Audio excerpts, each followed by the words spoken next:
10,000 fight fans have been attracted to this vast Trump Plaza Convention Center to see if Mike Tyson can justify his assertion that he is the greatest fighter on this planet. Good morning. Well, the undisputed world heavyweight champion's challenger this time is Carl "The Truth" Williams, a 29-year-old who's having his second shot at a world title. 4 years ago, this 6 feet 4 inch New Jersey fighter came face to face with a Larry Holmes who was then at his peak. The IBF title was at stake, and so sure were the bookies of a Holmes victory, they rated Williams' chances at 50 to 1. And he clubs hard with the right hand as well, Williams. There it is again and again. And I'll tell you, this no-hoper is really giving Holmes all the trouble he can handle in this round. So Williams losing a controversial decision, but only by 1 point. Well, here he comes in as a 12 to 1 underdog to beat the man who shattered Michael Spink's hopes in just 90 seconds in this very arena. And following that demolition, Frank Bruno got his chance, and I'm delighted that he's with us here tonight. Frank, do you wish it was you getting back into that ring with Tyson? I'm here right now, Dickie, and I get the little urge, you know, in my fist, that is, not in my fist, Dickie, yeah. They're talking about the fear factor. This certainly wouldn't include you. Some say that many of the heavyweights that have gone in with him are really afraid of him, and they don't believe they've got a chance anyway. I think Carl Williams has been in with him before, you know, as an amateur, and I've seen the video of it, and he done pretty well. So I think the fear factor's out of his brain at this moment. I think, I'm not too sure. I'm not in his shoes, so I can't really answer for him, Dickie. Do you think Mike Tyson is invincible, Frank? Not really. I don't think no man's invincible. You know, there's only one man above there's invincible. You know, you've got to give him a lot of respect, but I don't think no man's invincible. How do you think that Williams should go about trying to beat Tyson? It's such a difficult thing because Williams is a boxer, you know. He isn't a power man, but he can outfox him and tie him out. I don't think he can outfox Tyson. I don't think he's got the style to beat Tyson, but it's so difficult to say Williams to beat him, you know. We've got to wait and see, Dickie. You'd go with Tyson, would you? Most definitely, but in boxing anything could happen, you know. You can't really write off people, Dickie, you know. Thank you very much indeed for the moment, Frank. So anyway, the first fighter should be coming into the ring at about 3:15 your time. We're going to take a short break, and after that we shall seek the truth about Carl Williams.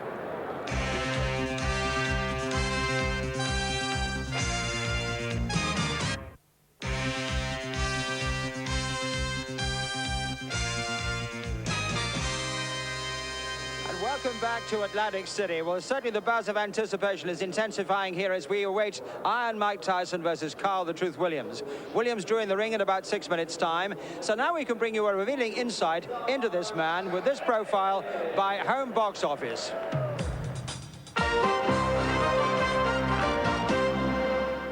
For most, the streets of South Jamaica, Queens are no place to grow up, let alone in which to develop into a championship athlete. They call this man-forsaken place Crack Alley, and only a few, like Carl Williams, have escaped.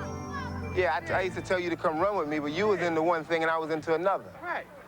That's basically what I'm saying. You was into one thing and I was into another. You know, there's 2 roads in life that you can go down. There's that straight one, that's the hardest road you can go down. And then there's that other one, this short road. For the first 19 years of his life, Carl Williams took the short road. He flirted with trouble and played basketball day and night. Only his grandmother was around to rein him in. But as Carl matured, he grew frustrated with this lifestyle and out of anger, began hitting a heavy bag. People used to say, you got something, you got something. I couldn't see it at that particular time. Whatever I had, to me, it wasn't there. You know, it wasn't until my grandmother died that I really started thinking seriously about doing this. At an age when most would-be professional fighters are experienced amateurs, Williams was just beginning. He walked 6 miles to the gym each day, out of hell and into a brave new world. Whatever I was doing at that particular time, years and years ago, you know, I gave it up to become a boxer with no hopes, no aspirations or anything, no future really, but just a lot of hard work and determination. Fighting out of the tiny O'Connell Park gym, Carl Williams entered the Golden Gloves with just a couple of amateur fights under his belt. Miraculously, he won a title. Here was this big hulking guy with a piston for a left jab, and he immediately caught my eye. And for a guy that age to start that old and do what he did is certainly an accomplishment. Flushed with success, Carl moved to suburban White Plains to get further boxing instruction. It was a Spartan existence at first, with Williams living alone in this motel, far enough away from his city friends and city temptations. This is obviously a different environment, and I think in order for me to be successful, I had to move here, to get away from some of my friends and try to more or less concentrate on, you know, being a professional fighter. In White Plains, Carl developed rapidly as a fighter, gaining valuable ring experience he had missed as a teenager. One sparring partner came down from this gym in Catskill, New York, to spar with Williams, a 17-year-old named Mike Tyson. Memories differ as to what happened. He jumped on me that particular day, gave me a bloody nose and everything. You know, I was a little, he shook me up because I was a professional with 7, 8 fights. And I was saying to myself, oh my God, I gotta let this amateur come in the gym and do this to me. So I got very angry that night. I went home and thought about it. And the very next day, I came in the gym with a different attitude towards him. I went into the ring and I busted him up. Well, he sparred me when I was 14, 15 years old, and he couldn't kill me then. And now I'm 5 times, 10 times the fighter now. Contrasting views on who got the better of those sparring sessions 6 years ago, but we found a clip from one of them, and now you can judge for yourself.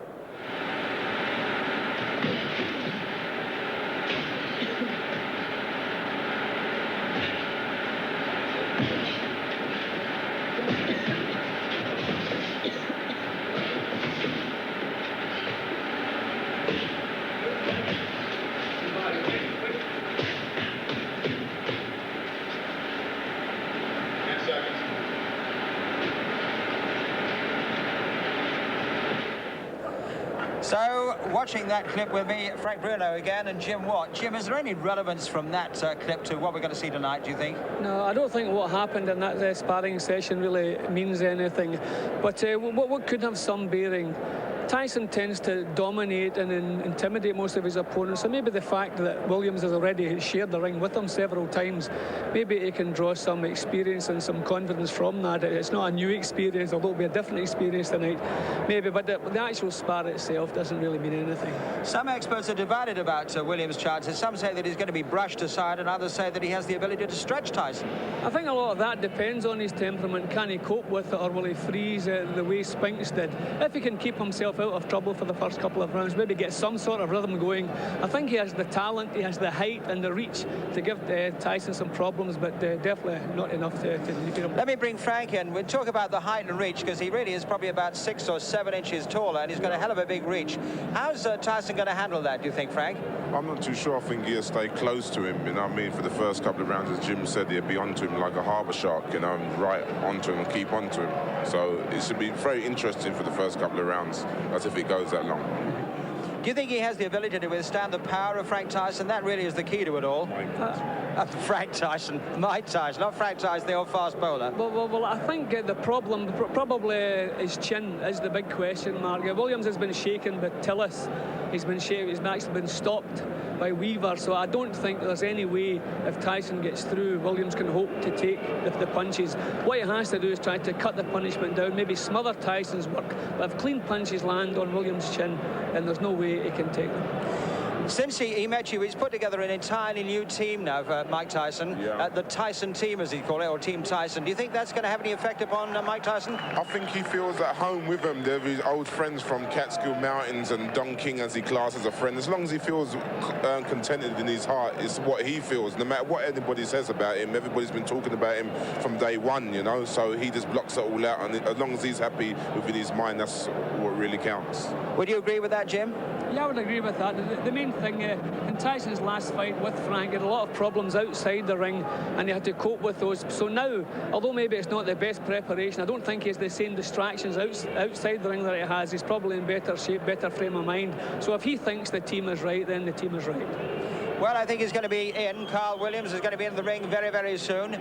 But how long do you think this fight's going to go? It's difficult to ask for this kind of prediction. Yeah, well, so much depends on just how much actual courage Carl Williams has when it comes down to it. How is he going to cope with the fact he's sitting in the dressing room now knowing he's facing Mike Tyson? He knows what Mike Tyson has done to every other contender. So what's in his mind at this moment? If he is positive and he really feels he has the ability to get get out there, put up a show, and maybe cut down on Tyson's assets, then he can put on a show. But we will not know that until we see the look on his face as he moves into the ring. If you remember, Michael Spinks said plenty of things before the fight. We really expected Spinks to put on a good show. I thought it would have taken 5 or 6 rounds to get to Spinks. It took 91 seconds.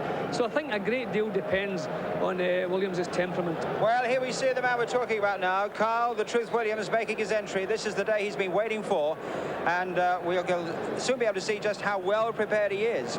You certainly are going to go with Tyson, Frank. How quickly do you think that he can dispose of this man? I'm not too sure. Carl Williams is a sort of like typical typical sort of like American fighter. He's confident. He strives and all this. You know what I mean? So I wouldn't just brush him off that easy. You know what I mean? Because you watch him now, you love all this. You know what I mean? And he's been here before, and now this is his big chance, and he won't let it slide. And I hope it's a good fight, you know, because a lot of people come far, especially me. I've come across a long way to see the fight, you know, and spent a lot of money as well, Dickie.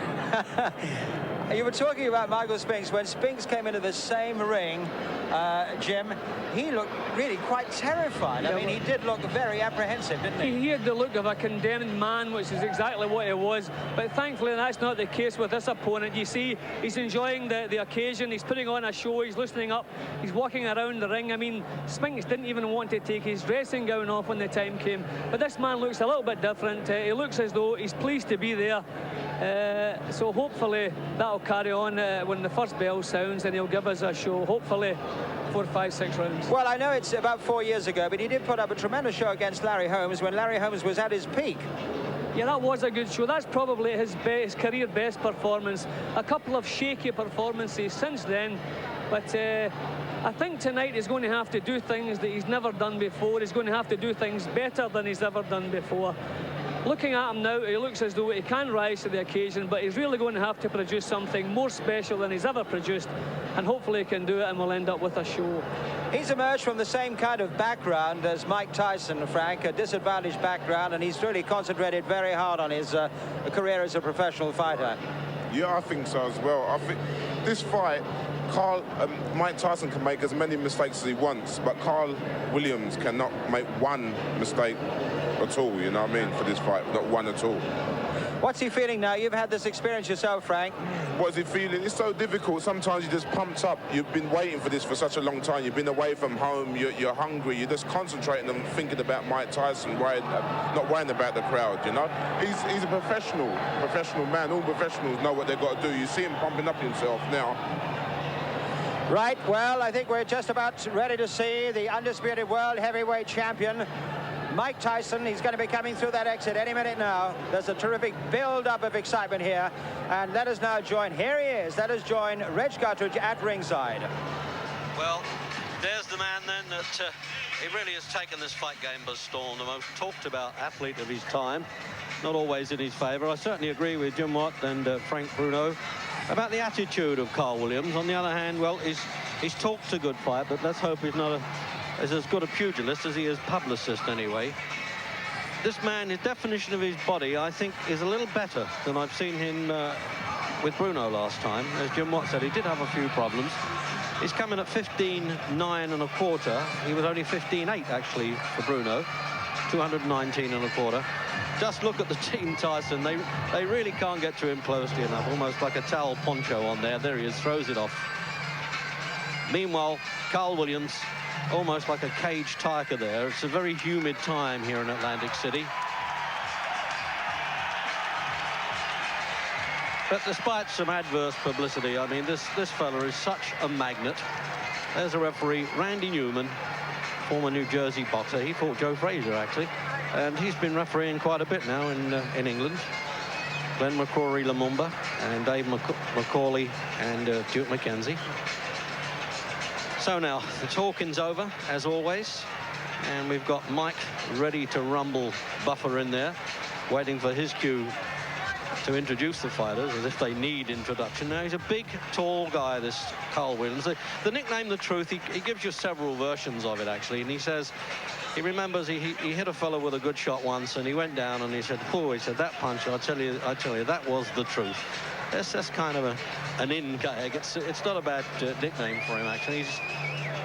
And Carmen Graziano, you may see the grey-haired man next to him there, is 65 years old. He's been in the game 45 years, and he's done a very good psychological job on Williams, but it all depends on the chin. Mike Weaver knocked him over, but he kept getting up. He was actually beaten on that 3 knockdown rule. He was on his feet when it was stopped. And James Quick Tillis, earlier on in his career, when Tillis was a very useful fighter at the time, he had him down. But he gets back, and there he is, Carmen Graziano. He worked with Joey Giardello when he came to England to fight Terry Downs. And all the so-called dignitaries then, aren't they, from the WBC, WBA, IBF, they're all lining up with their little belts there to get in the picture all the time. Booted and suited for the occasion. So he storms around like the old gladiator he is, isn't he, Tyson? Nothing puts this man out. 16 wins in the first round. And, well, there was a few, as they say in American boxing lingo, a few patsies along the way, but he's since done it against good fighters. And he's a great historian of boxing too, Mike Tyson. He really understands the game and can discuss it from years ago. And he said, I think I'd have been too big for people like Jack Dempsey. But had I fought Ali, if I could have beaten him, then I know I would have been the best heavyweight of them all. So the little casual stare as he goes past. You see, Williams has said from the off, I don't know what we're talking about, the tough guy stuff. In fact, my upbringing was even tougher than Tyson's, because he was under Custamado's wing that just turned 14 years of age. So he behaved himself. But he said, I really had a tough time. Good-looking physique he's got, hasn't he? 6'5", and he weighs 15 stone 8. There's only a pound and a quarter in it. Doesn't really matter at this level. There's the introductions then. Good evening and welcome to Atlantic City's Convention Hall by way of Donald Trump's Trump Plaza Hotel and Casino on the boardwalk here in Atlantic City, New Jersey. Tonight, Don King Productions and the Trump Plaza present the World Heavyweight Championship. This bout is approved and sanctioned by the New Jersey State Athletic Control Board, Larry Hazard Sr., Commissioner, Deputy Commissioner Lawrence Wallace, and the chairman is Jerry Gormley. The bout is governed by the rules and regulations of the World Boxing Association, represented by Dr. Elias Cordova and James J. Binns. It is also sanctioned by the International Boxing Federation, President Robert W. Lee, and the World Boxing Council, President Jose Suleiman. The 3 judges selected by the New Jersey State Athletic Control Board for this bout are Rocky Castellani, Chuck Giampa, and Richard F. Murray. Chief physician at ringside, Dr. Frank B. Dawkins. Also in attendance, Dr. Eric Wormser and Dr. Charles Wilson. The timekeeper for the bout is Roosevelt Gilbert, and counting for the knockdown seconds, Steve Smoger. And now, before we get started, I would like to introduce the gentleman in the ring at this time, a man who's responsible for bringing over 20 championship bouts to Atlantic City over the last 2 years. In addition to being the world's most famous entrepreneur, he is a best-selling author and our host this evening, Mr. Donald Trump.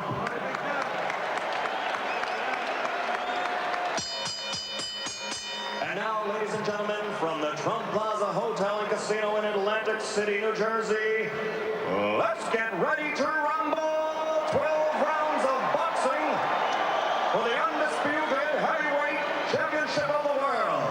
The referee for this bout is Randy Newman.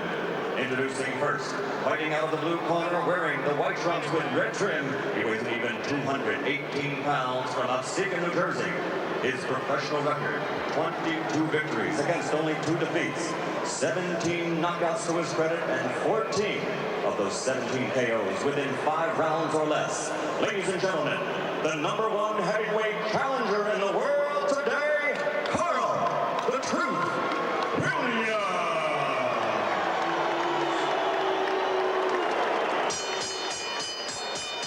And his opponent, fighting out of the red corner, wearing the solid black trunks and weighing in at 219 1/4 pounds from Catskill, New York.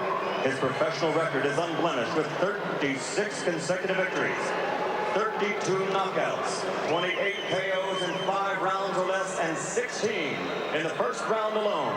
Ladies and gentlemen, presenting the undisputed, the undefeated heavyweight champion of the world, Iron Mike Tyson.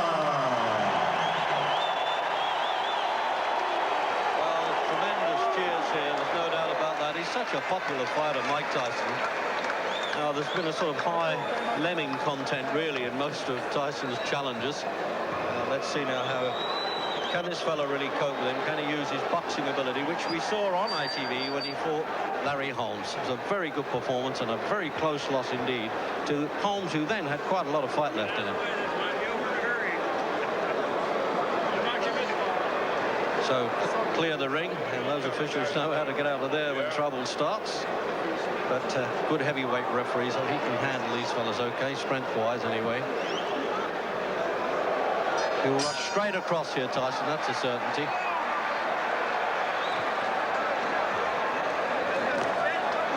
And remember that they boxed 2 or 3 times in the gymnasium when Tyson was coming up. But as Jim Watt and Frank Bruno both agree, there was very little relevance in that.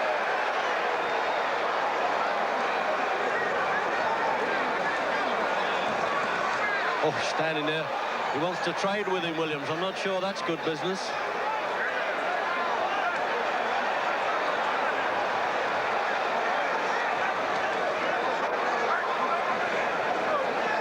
Good to see a challenger come out like that, Jim, and be willing to trade. Yeah, a good positive start from Williams, but I think I would feel the safer for him if he would back off and have a look at Tyson first of all. This is a completely different Tyson from the last one he shared the ring with.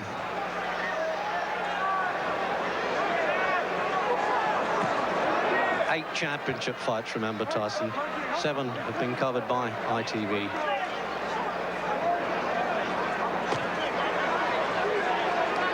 Well, the first change I've noticed in Tyson, he normally comes into the ring soaking in sweat. He hasn't done that tonight. I wonder if that's a change of plan with it. Oh, what a left hook. Well, he certainly wasn't cold, Jim. In fact, it looks like Carl Williams has been knocked cold in the first round. Is he going to count him out or let him go on? He's done well to get up. No, he stopped it.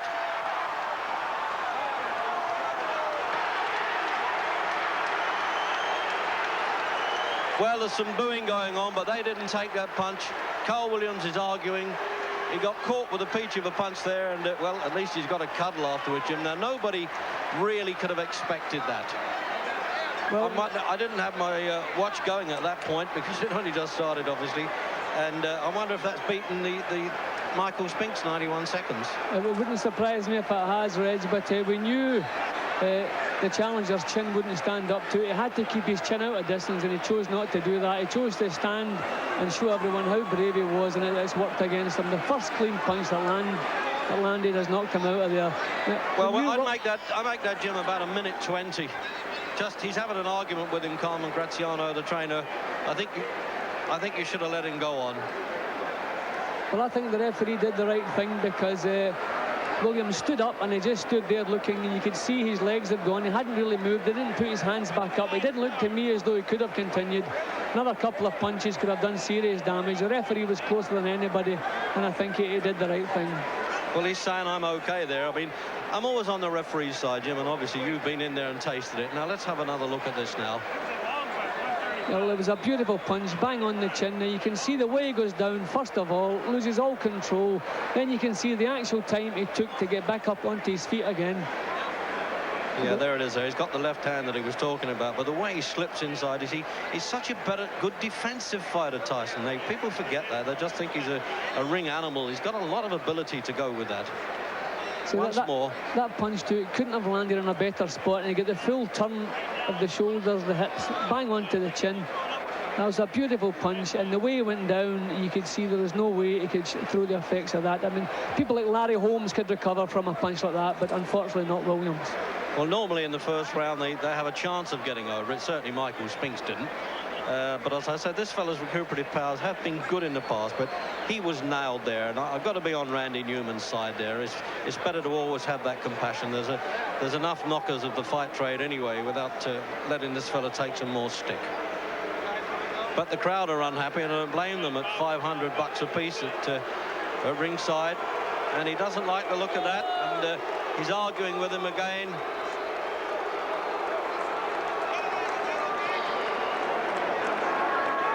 Well, obviously we've seen worse knockouts than that allowed on, Jim, but that doesn't make it right, does it? No, it certainly doesn't make it right. The way Williams went over, the time he took to get back up again, the referee had a good look into his eyes. He didn't just make a split-second decision. He had a good look into his eyes as he completed the 8 count, and he knew better than anybody if Williams was ready to continue, and obviously he wasn't.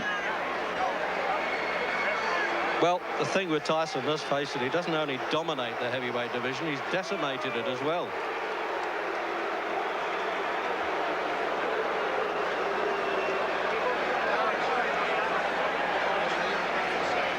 Here's Larry Merchant now asking referee Randy Newman.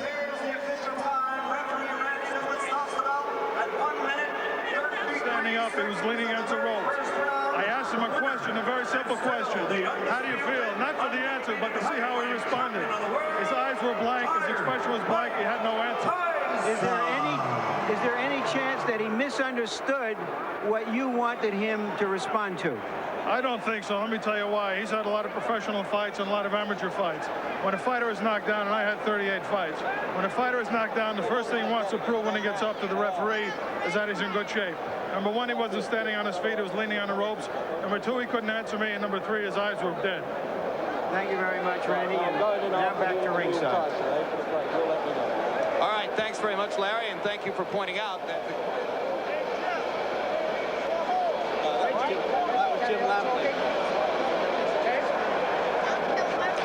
Well, there's this usual commotion, isn't there? I mean, it really is like a street carnival here.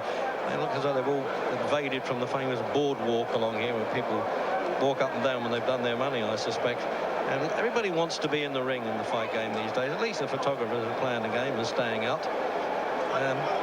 But there's a lot of dissatisfaction. There always is. But, you know, there was a time when a fellow like Joe Louis, or Louis as we call him in Britain, he was cherished for knocking people out in 1 round. They thought he was marvellous. But obviously the crowd are now saying, you know, here's Larry Merchant with Mike.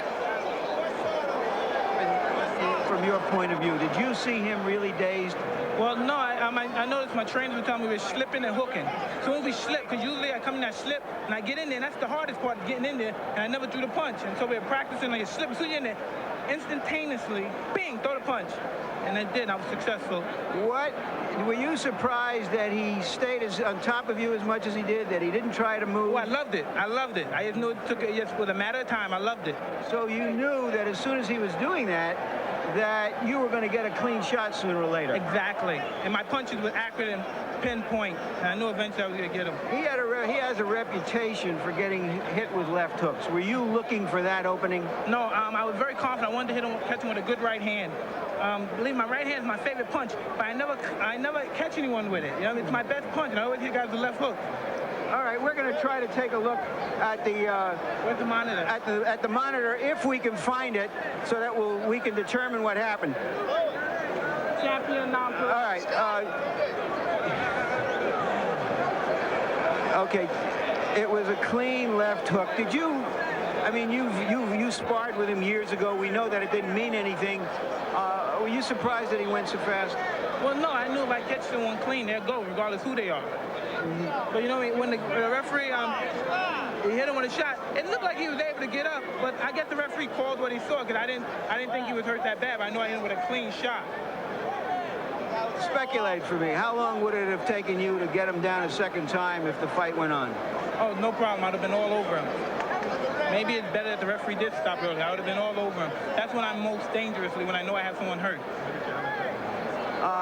For the record, Mike, I don't know if you know it, this fight went a couple of seconds longer than the Spinks fight. So far in this building, in the last 13 months, you've fought about 1 round and 2 fights. Well, it's good. I like coming in this building. I like being here. And Donald Trump, he don't play around. He pays that money up. And for this fight, Don told me if I knock him out, he'll pay me $100 grand. And I'm looking forward to that $100 grand. Who? Don is going to pay for you?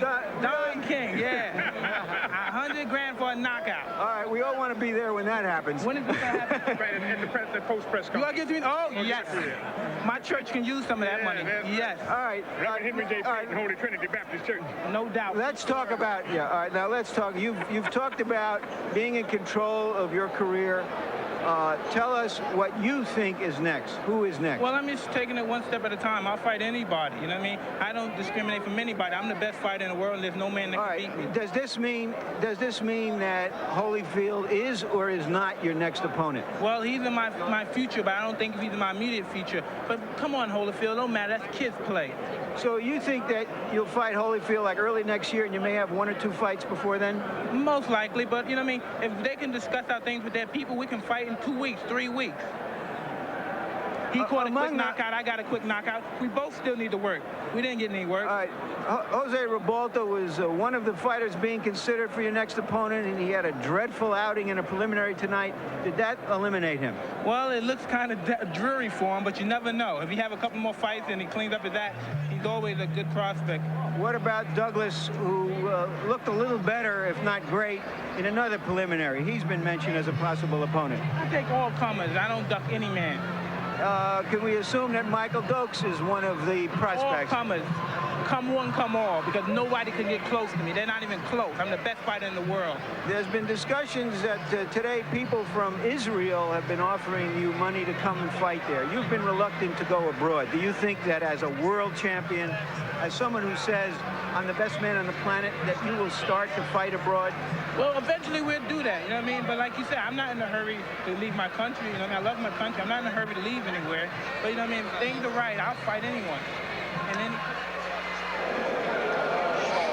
Well, you've heard the views then, the frank views, isn't it, of Iron Mike, and we'll be back to hear from another big Frank, that's Bruno, and hear what he thinks, and you'll also see a devastating performance from the man who knows, could be a real threat to Tyson, so stay with us.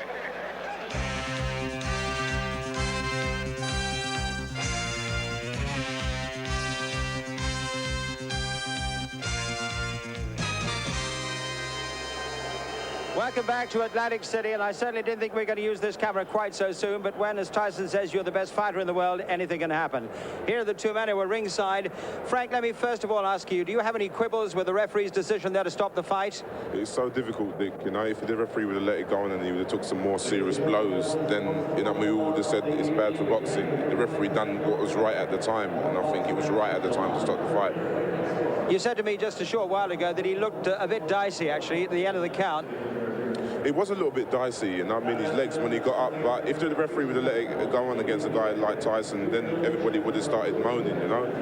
Everyone's okay. I know it lasted sort of like very short. I'm very gutted because I had to pay to come over here, but that's the way cricket, that's the way that the cookie crumbles, you know. I must say, we can understand the disappointment of the crowd here because they paid, as Frank said, an awful lot of money to come here, Jim.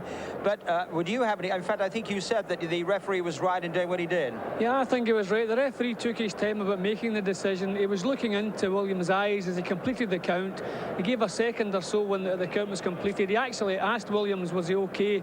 Williams gave a kind of lifeless shrug. There wasn't enough life about Williams to allow him to continue. He did the right thing. It's a bit of a tragedy. Nobody likes a first-round knockout in a World Championship, but it doesn't do the sport an awful lot of good. But full credit to the champion, a tremendous punch that he finished the bout with. There was no time really to assess the form of Carl the Truth Williams, was there really? I mean, in fact, how do you think he started the fight in the first minute? Well, I worried about his temperament beforehand. I thought there's a possibility he would freeze. But his temperament, in my opinion, did let him down, but not the way I expected it to let him down. I think he went out to try to prove how brave he was, how he wasn't intimidated, and his tactics were all wrong. He should have been spending the first couple of rounds trying to stop Tyson from working, trying to maybe lay on, hold him, just to get himself into a rhythm. But he started too quick, started trading with Tyson, and that's just suicide. Frank, do you fancy another crack at Mike Tyson now after that? In London, yes, I would love another crack, Dickie. Do you think that's going to happen? I'm not too sure. I think you got to ask Mrs. Thatcher that question. Does she have the answer? I'm not too sure. I think you got to ask 1 or 2 other people that question. I'm not too sure at the moment, Dickie. I think he was talking about a possible fight with people like Jose Ribalta and James Buster Douglas, but Evander Holyfield would seem to be perhaps the best and most legitimate contender. I think there's a lot of management sort of like wranglings going on there because Don King doesn't really want to do business with Dan Duva, and his contract runs out in 1992, so I think they're going to wait for Holyfield and build it up. 1991. No, 1991, sorry, Dickie. And waiting until his contract runs out then, so they can do business and build it up like the Spinks fight to make a million or multi-billion-dollar fight, you know, so I think that's not in the pipeline at this moment in time. Frank, thank you very much indeed. Jim, thank you very much indeed for the time. We're going to take a short break, but you be sure we'll be back in Atlantic City in just a few moments.